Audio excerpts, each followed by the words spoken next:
Help me hit 7,000 subscribers. Support the video with a like and share your thoughts in the comments. I read everyone. Thank you. I never imagined a day like this would come.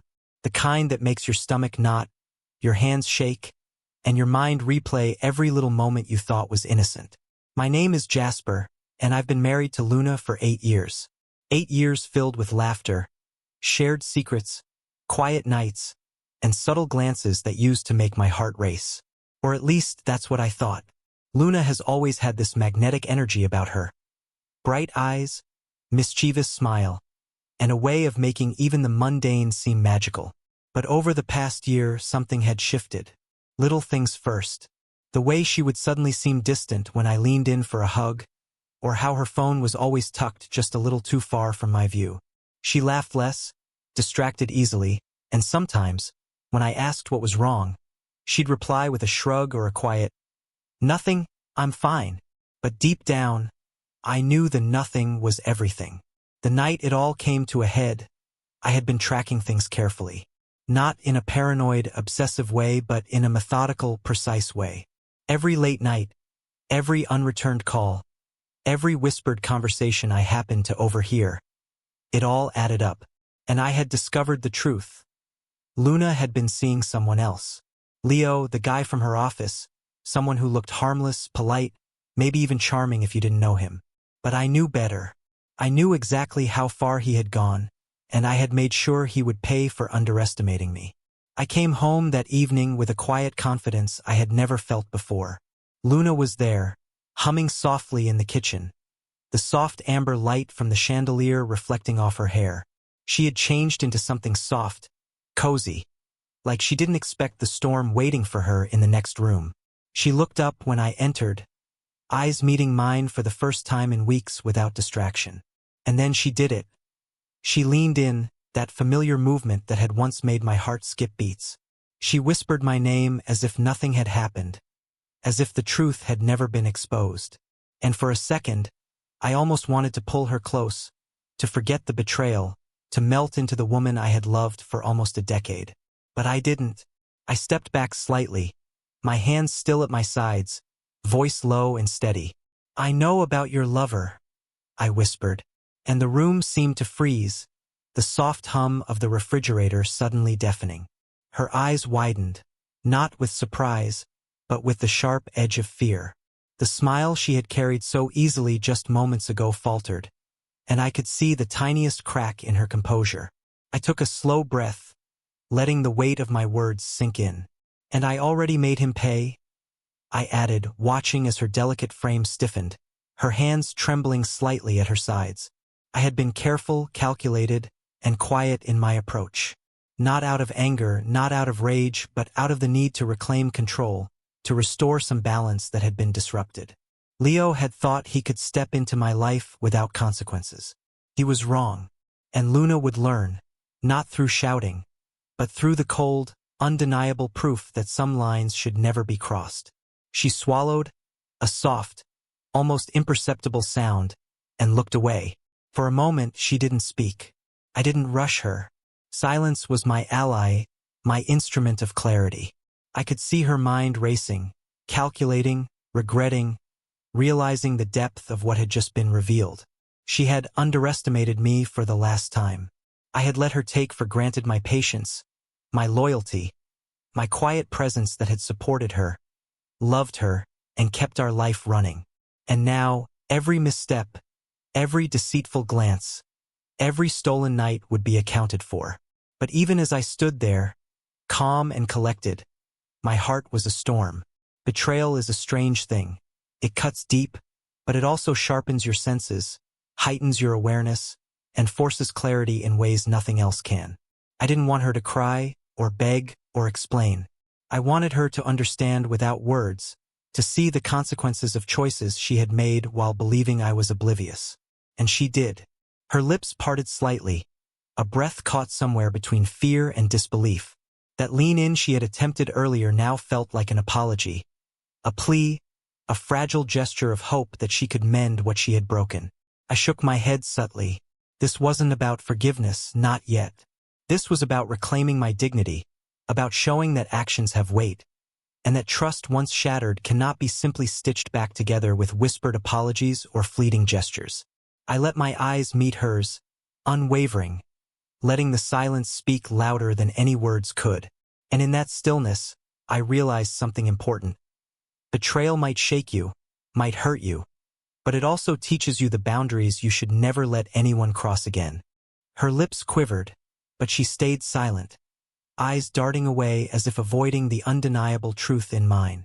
For years, I had carried the weight of our marriage, the small sacrifices, the late nights working overtime, the quiet evenings of comfort and care, thinking that love would always be enough to hold us together.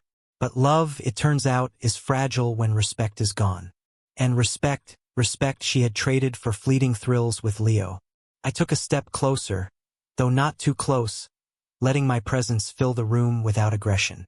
"Do you understand what this means, Luna?" I asked, voice steady, calm, almost unnervingly composed.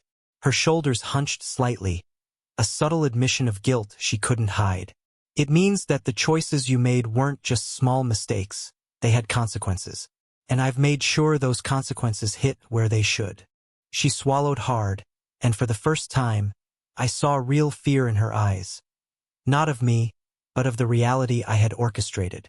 Leo wasn't just humiliated, he was exposed. And while I had been careful to keep everything silent until the right moment, Luna was now fully aware that her secret was no longer hers to control. The man she thought she could manipulate, the life she thought she could compartmentalize, was gone. Everything she valued, the comfort of secrecy, the illusion of control, had evaporated in the quiet sweep of my precision. She opened her mouth, a soft, trembling sound emerging. "Jasper, And then she stopped. There were no excuses left, no clever words to minimize the damage, no pleas that could undo what had already been set in motion. Her hesitation spoke louder than anything else, a silent acknowledgement of her mistakes. And in that silence, I felt a strange mixture of relief and grief. Relief because the truth was finally out. Grief because the woman I had once adored had chosen to betray what we had built together.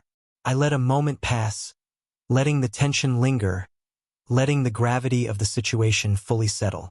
And then I spoke again, softer this time, almost gently. "I don't want to destroy you, Luna. I just want you to understand. There are lines that can't be crossed. And once they are, things can never go back to how they were." She nodded slowly, tears forming but held back by pride, shame, or maybe disbelief. Couldn't tell which, and it didn't matter. What mattered was that she had seen the consequences, and she could no longer pretend that love alone would protect her from the results of her actions. For the next few minutes, we didn't speak. I watched her fidget with the edge of her sweater, the familiar nervous tick I used to find endearing, now a painful reminder of lost trust. I thought about the long nights we spent planning our future, decorating the apartment, sharing quiet jokes and stolen kisses. And I realized something crucial. The betrayal, while devastating, also clarified a truth I had been ignoring. I didn't need someone to love me conditionally or hide secrets from me. I needed someone who respected me enough to be honest, who valued our life together enough to protect it, rather than tear it apart for selfish desire. And so, when she finally spoke, her voice barely above a whisper, it wasn't an apology. It was a question, fragile, hesitant. "Are you going to leave me?" I let the words hang, allowing her to feel the weight of the moment. Then I shook my head slowly.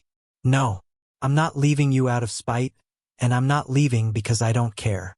I'm leaving because I've realized that love without respect isn't love at all.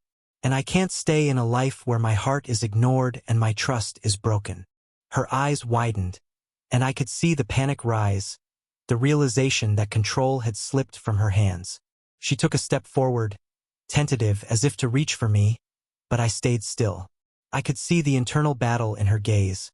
Fear, regret, the remnants of love, and the overwhelming knowledge that she had gambled and lost. And I knew, at that moment, that she finally understood. The man she thought she could manipulate with charm and secrecy was gone. In his place stood someone who had endured, calculated, and acted decisively. Someone who would no longer tolerate betrayal. I turned away slowly, letting my coat brush softly against the back of my hand as I walked toward the door. Every step felt heavy yet freeing, a paradox that left me both tense and exhilarated. Luna didn't call my name. She didn't run after me. She just stood there, frozen in the quiet aftermath of what she had unleashed. And that's when I realized the most important lesson of all: power isn't taken through anger or vengeance. It's reclaimed through clarity, calm, and unwavering resolve. Outside, the night air hit me, crisp and clean, carrying with it the faint scent of jasmine from the garden she loved so much. For the first time in months, I felt something I hadn't realized I had been missing: peace.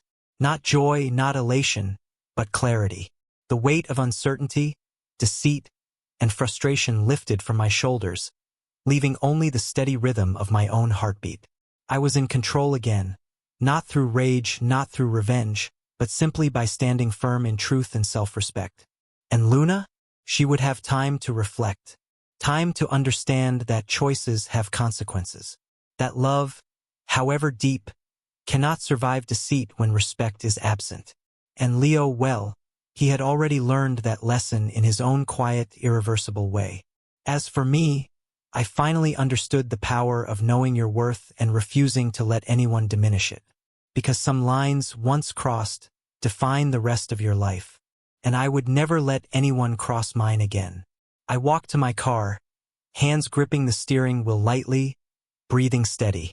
The street was empty, the world silent except for the faint hum of distant traffic. And for the first time in what felt like forever, I smiled. Not because I had won, or because I had hurt anyone, but because I had reclaimed myself. The storm had passed, the night was mine, and I knew, without a shadow of doubt, that I would never settle for anything less than the respect and honesty I deserved.